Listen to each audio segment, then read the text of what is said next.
So a new G20 report on inequality has revealed that 83% of countries in the world, representing 90% of the global population, meet the World Bank's definition for high inequality or of high inequality. The report warns that such nations are 7 times more likely to face democratic decline than those with more equal society. Let's speak to Dr. Wanga Zembe-Mkabile, member of the Extraordinary Committee of Independent Experts on Global Inequality, who worked on this report. A very good evening to you, ma'am. Good to have you on the program. So the figures are staggering, depressing, devastating, some would say.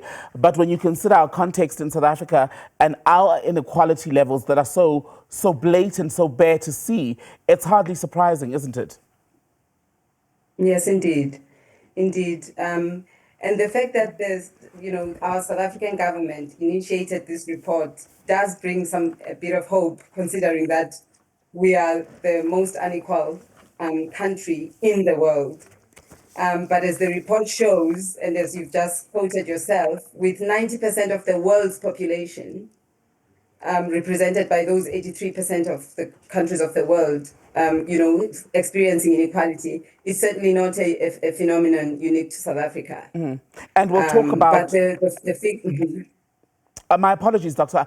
I'll allow you to finish, but I wanted to show actually everyone who's watching at the moment some of those numbers to give better context to what we are discussing. Let's bring up some of the key findings from the report, which was handed over to President Cyril Ramaphosa yesterday, because South Africa is going to be hosting the upcoming G20 summit. When you look at poverty and insecurity, 2.3 billion people in the world face food insecurity. That's 335 million more since 2019.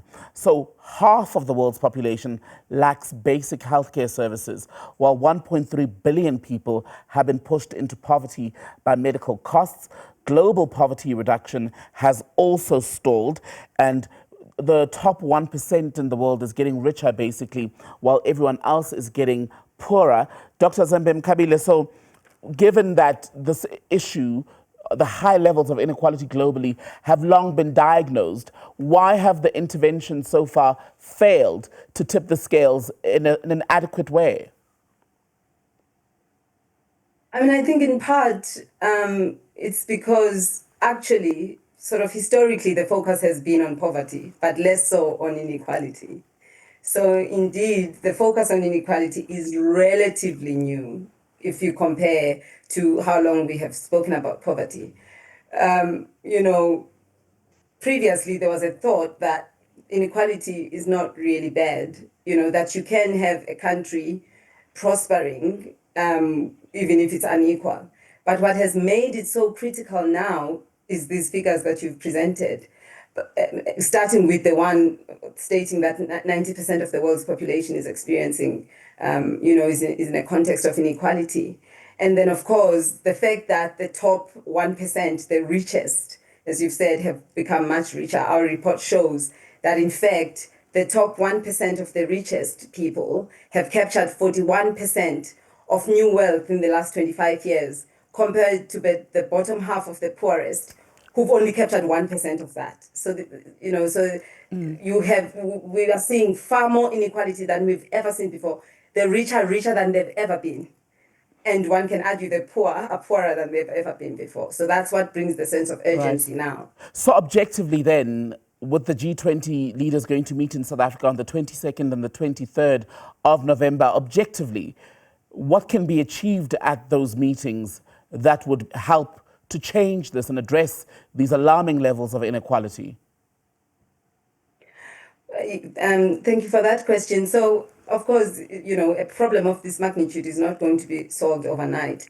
The report is an opportunity for us to present to the world leaders and challenge them to listen to and read the information, the statistics, the analysis that has gone into it, as well as the policy recommendations. But what we are really focused on is establishing a permanent new structure that will be the International Panel on Inequality, along the same lines as the Intergovernmental Panel on Climate Change, which has been which was established to then be this structure that would periodically report on climate change and progress and so on. And so this new IPI, as we call it, the new International Panel on Inequality structure that we've proposed, would then serve that function of periodically reporting on inequality, monitoring progress, and making policy recommendations that decision makers can make in real time. Right. And one of the findings from this report is that in countries where inequality is as extreme as we've been discussing, that means or puts democratic decline or decline in democratic standards. It makes it 7 times more likely for there to be that decline. And I wonder if that is then the wake-up call that the world's elite, the politicians, etc., would need to ultimately get their act together and address this. Yes, absolutely.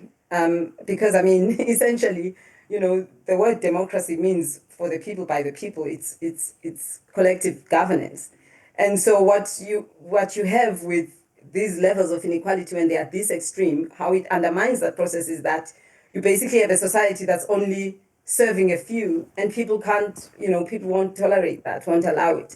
But also importantly, even for the rich, it's what we've tried to say with this report, and what the IPI would seek to do is to let them know, along with politicians, that this is not sustainable even for them, right? It's not sustainable for anyone. The economic growth of countries is not going to continue and survive if we continue to see this extreme picture of inequality. So it doesn't serve anyone in the long run.